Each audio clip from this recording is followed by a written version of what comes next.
Halo semuanya dan selamat datang di penjelajahan kita kali ini. Hari ini kita bakal melakukan sesuatu yang beda nih. Kita bakal jadi peneliti lapangan, semacam safari, tapi bukan ke hutan Amazon. Oh, bukan. Kita akan masuk ke sebuah ekosistem yang jauh lebih liar dan penuh kejutan, yaitu dunia kampus Indonesia. Dan yang jadi objek penelitian kita kali ini adalah dosen. Oke, sebelum mulai kita pemanasan dulu ya dengan pertanyaan ini. Coba jujur, pernah nggak sih kalian punya dosen yang kayaknya jadwal rapatnya tuh lebih padat daripada jadwal ngajarnya? Atau mungkin dosen yang tiba-tiba aja gitu ngilang tanpa jejak, tahu-tahu muncul pas hari penentuan nilai akhir. Nah, kalau kalian sekarang lagi senyum-senyum atau ngangguk, berarti kalian datang ke tempat yang tepat. Jadi, anggap aja begini. Kampus itu hutan belantara. Nah, di dalamnya ada banyak banget spesies unik, lengkap dengan kebiasaan, habitat, dan cara mereka bertahan hidup yang beda-beda. Anggap aja paparan kita hari ini tuh semacam buku panduan lapangan buat kalian, buat ngenalin 35 tipe dosen yang mungkin udah atau bakal kalian temui. Siap? Oke, ayo kita mulai petualangannya.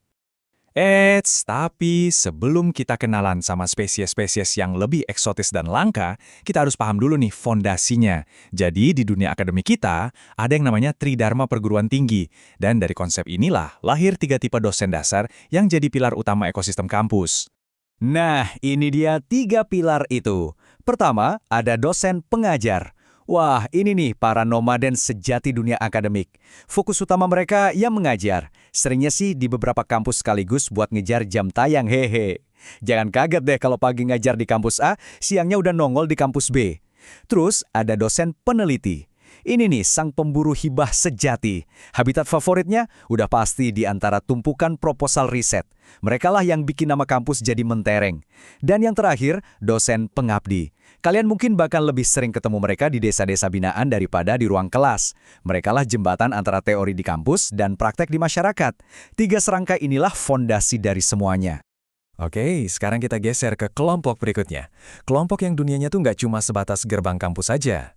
Mereka ini para spesialis super sibuk yang seringkali bikin mahasiswa garuk-garuk kepala sambil mikir, sebenarnya pekerjaan utama bapak atau ibu ini apa ya? Yuk kita bedah satu-satu. Ada tipe proyek, yang kayaknya kampus itu cuma jadi tempat singgah buat absen aja di sela-sela proyek raksasa di luar sana. Lalu ada tipe pebisnis, ini jago banget, bisa ngejelasin teori ekonomi makro sambil jarinya lincah di grup WhatsApp buat closing deal. Keren. Ada juga tipe konsultan. Ini dia nih, pakar industri yang jadwalnya ngalahin presiden. Mau bimbingan? Waduh, mesti booking dari bulan lalu kali ya. Dan favorit saya, tipe technopreneur. Kelas mereka itu bukan lagi kelas biasa, tapi udah berubah jadi sesi pitching startup. Siap-siap aja, begitu lulus kalian bisa langsung jadi CEO, atau ya paling nggak punya idenya. Ini dia, skuad gaib kampus. Para legenda urban yang ceritanya ada di tiap angkatan. Pertama ada tipe absen. Saking jarang masuknya, mahasiswa jadi lebih akrab sama asisten dosennya. Terus levelnya naik nih, tipe ghost mode. Tiba-tiba menghilang 1 semester penuh, tahu-tahu boom, muncul pas hari pembagian nilai. Ajaib kan? Ada juga tipe gak jelas, yang kalau kita tanya kenapa sering hilang jawabannya tuh udah template banget. Maaf ya, lagi banyak apanya Pat Bu, tetap jadi misteri. Dan tentu saja, sang ketua squad, tipe perapat. Buat mereka, rapat itu ibadah. Mengajar mungkin selingan di antara rapat satu dan rapat berikutnya. Nah sekarang kita masuk ke habitat utamanya, ruang kelas. Disinilah, di panggung inilah, kepribadian asli para dosen ini benar-benar kelihatan. Mulai dari yang bikin kita semangat 45 buat berangkat kuliah, sampai yang bikin kita mikir, bener nggak ya gue pilih jurusan ini? Inilah dia, para persona panggung perkuliahan. Di setiap kampus pasti ada 2 kutub magnet ini. Di satu sisi ada tipe santai. Dosen yang super woles, yang bikin kelas jadi nyaman, dan nilai akhir rasanya aman lah. Di sisi lain ada sang legenda, tipe killer. Di kelasnya suasana tegang banget. Suara jarum jatuh aja kedengeran. Tegas, presisi, tanpa kompromi. Kita belajar mati-matian dan pas dapat nilai C aja rasanya udah kayak menang piala Oscar. Hayo, kalian tim yang mana? Wah, kita semua butuh sosok kayak gini nih, tipe motivator. Jujur aja ya, mungkin materi kuliahnya cuma 30% dari sesi, sisanya 70% itu suntikan semangat, cerita jatuh bangun yang inspiratif, sama petuah-petuah hidup. Mungkin rumusnya kita lupa begitu ujian selesai, tapi kita keluar dari kelasnya dengan perasaan bisa menaklukkan dunia. Dan kadang-kadang, justru itu yang lebih penting kan? Nah, Ini varian dari tipe motivator, tapi dengan sentuhan spiritual yang lebih dalam, tipe pendakwah. Lagi asik-asiknya ngejelasin teori pasar modal, tiba-tiba nyambung ke pelajaran tentang keikhlasan dan makna hidup. Kuliahnya jadi kayak ceramah kehidupan. Kita masuk kelas niatnya belajar akademis, keluarnya malah dapat pencerahan batin. Paket komplit deh. Dan inilah dia, pertarungan abadi di dunia perkuliahan. Di sudut kiri, kita punya tipe jadul. Senjata andalannya slide PowerPoint dari tahun 2005, lengkap dengan word art warna-warni dan font Comic Sans. Motonya jelas, selama masih bisa dipakai, ngapain diganti? Nah, di sudut kanan, lawannya, tipe trendsetter. Kebalikannya banget, tiap minggu ada aplikasi baru, tools AI baru, mahasiswa kadang lebih pusing belajar cara loginnya daripada belajar materinya. Keren sih, tapi kadang bikin kepala ngebul juga. Tentu aja, panggung kuliah ini masih punya banyak bintang lainnya. Ada tipe senior, yang setiap mulai ngajar, pasti ada sesi dulu waktu saya seumuran kalian, yang ceritanya bisa panjang banget.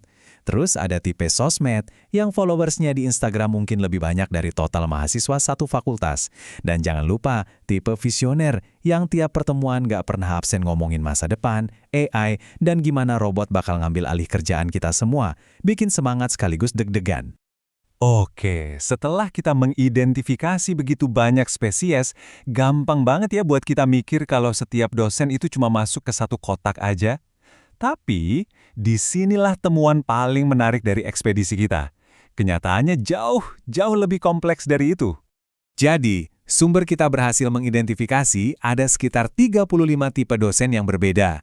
Kita udah bahas beberapa yang paling ikonik barusan. Tapi yang perlu diingat, angka 35 ini bukanlah label yang kaku dan permanen. Realitasnya tuh jauh lebih cair dan menarik. Dan inilah dia, kebenarannya. Ini dia kesimpulan dari semua pengamatan kita. Dosen itu bukan makhluk satu dimensi, teman-teman. Mereka itu manusia yang dinamis. Tekanan kerjaan, dikejar deadline hibah, atau bahkan mungkin cuma lagi bad mood aja, itu semua bisa mengubah mereka dari satu tipe ke tipe lainnya dalam sekejap mata. Nah, ini contoh paling konkretnya. Dosen yang sama, yang di kelas terkenal sebagai killer paling ditakuti seantero jurusan, bisa loh berubah 180 derajat pas jadi pembimbing skripsi, tiba-tiba jadi super santai, suportif, dan kebapakan banget. Ini bukti nyata kalau mereka itu makhluk hybrid.